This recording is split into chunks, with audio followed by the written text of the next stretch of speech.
USC's top two prospects, Matt Khalil and Nick Perry, did not run at USC's Pro Day, but they did participate in position drills and met with NFL scouts. All right, I'm here with Pac-12 Commissioner Larry Scott. And Commissioner, coming off a year in which the Pac-12 added 2 new schools, had a new football conference championship game, and is moving the Pac-12 basketball tournament to Las Vegas, starting new networks, an exciting time for the Pac-12. Can you talk a little bit about the state of the conference? Rick Neuheisel is officially out as the Bruins head coach, but he will coach the team against Oregon in Friday's Pac-12 championship game. ATVN's Lenny Press has more on the decision. Marley has built on her family's legacy in the sport.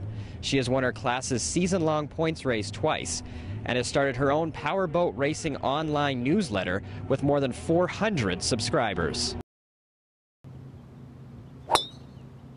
You don't have to see it to tee it. That's the motto of the United States Blind Golf Association. Bill Davis is a world champion blind golfer. 15 years ago, his retinas began detaching from his eyes, leaving him legally blind with 2,600 vision. Usually everything is blurred, a little distorted. That's what I see. Like for an example, you're probably 6 feet away from me. I can't see your face. I can see the silhouette of yourself. Caddies are especially important in blind golf. They stand either in front of or behind the player to guide them toward the hole. By having the person behind me, they can absolutely make sure that I am in line with my target. With a little coaching from PGA instructor Michael Markham, Davis shot a 76 at a course in London to win the World Championship for his sight division. Fine player, and like I said, better than a lot of my sighted students, because their senses are so much more highly tuned when they don't have sight. Their feel and their sense of maybe of sound and their balance is just incredible. Golf hasn't always been Bill Davis's game. Even as his vision was worsening, he qualified for the 1980 Olympic trials in the decathlon, and 5 years ago completed the Ironman triathlon in Korea. You're going to bend over and do the same thing. Now focused on golf, Davis teaches other blind people the game he loves. Chipping is my worst because the ball, you hit it too hard and goes far, hit it too short, it goes short. So I got to learn how to chip better. He's a very good teacher, to be honest. Davis says he has some advantages over sighted golfers. For one, he can ignore the hazards that often intimidate other players. I always tell my guide, I said, do not tell me about the lake, don't tell me about sand traps, just give me the distance and the angle. He's chosen to block out the bad and see the good in golf and in life. Jonathan Kendrick, ATVN. The Trojans turned back the clock to their glory years Saturday night at the Coliseum. USC defeated Syracuse 38-17 for the team's first double-digit win of the year. It's about time, kind of felt like Trojan football again, rather than just shutting down in the fourth or even the second half. So I'm proud of our guys of how we kind of put two halves together and finished the game.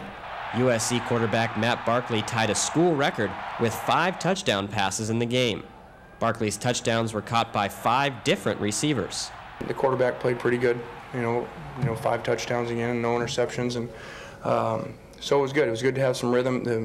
The best thing was the second half, to come out and really move the ball and stop them for the most part when our ones were in there on defense was really good. The Trojan defense was dominant again, holding its 3rd straight opponent under 20 points. Syracuse quarterback Ryan Nassib completed his first 11 passes, but USC turned it around with 3 sacks and a crucial fourth-quarter fumble recovery that killed any comeback hopes for the Orange. It took us a little while to adjust, but once we did, we pretty much knocked it out. We were able to go into the second half and kind of keep our poise and play good defense. Junior tailback Curtis McNeil clinched the game for USC. He rushed for 79 yards on only 5 carries in the fourth quarter. I think Curtis McNeil's probably the really neat story of the day. Here's a guy that only touched the ball, I think, twice last week and goes in there and runs great. And not only that, but goes on special teams and I think made the tackle on the 10-yard line. USC now heads to the desert to play Pac-12 South rival Arizona State in the team's first road game of the year. I know I'm ready. I almost like home away games more just because of the vibrant feel that you get and the energy in the stadium. Everyone's hating you. It's good. But we got to get this team ready, I think, no doubt.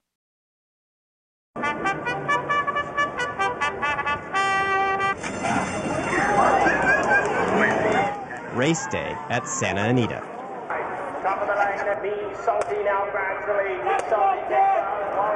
The famed track in Arcadia attracts some of the world's best horses and jockeys. Anybody that's riding here is a really good rider because these are the best jockeys in America. For 27-year-old Australian Kayla Straw, it's been a long journey to Santa Anita. She dropped out of school at age 13 to work at a stable. You know, the animals kind of kept me straight and focused, and, you know, when you love something enough, I think it's enough to save you and keep you going. She won more than 500 races in Australia before moving to the U.S. in 2007. The move meant racing for more money, but also facing stiffer competition. I think anywhere you go when you first start, it's going to be tough to get rides, especially being a female. Because I remember when I first started and, you know, when some people were awful mean to me. Kayla is one of only 2 full-time female jockeys here at Santa Anita. She continues to ride because she wins races in a sport long dominated by men. Owner and trainer Gus Headley uses Kayla as his barn's main jockey. I think I have a 25% win percentage with her. So, I mean, it doesn't get much better than that. Headley's partner, Danny Kaplan, says other owners and trainers are not as open-minded. I'd say there's a big bias. There's more guys who won't use girl jockeys. There probably would be a lot of female jockeys if other people would let them ride races. It's hard to break into a man's world. There are only 2 women in the top 100 American-based jockeys by earnings. There's always going to be a bias about riding females. But, you know, you just kind of ignore it. I don't make a big deal out of being a girl. I'd rather just blend in and try and just be like one of the guys. Be like one of the guys and beat them, too. Jonathan Kendrick, ATVN.